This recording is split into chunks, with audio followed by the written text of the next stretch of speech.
Ford Ranger T9 upgrade Android system 360 cam name.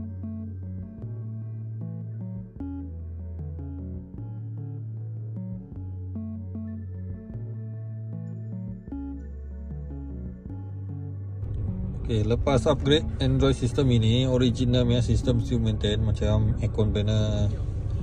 Okay, lepas tu original punya radio system. Okay, original setting semua masih maintain. Okay, lepas upgrade Android system ini, so mari kita tengok apps yang ada dalam. So lepas upgrade kita boleh tengok YouTube, Wish, Spotify, Play Store, Google Map, macam-macam boleh dekat sini.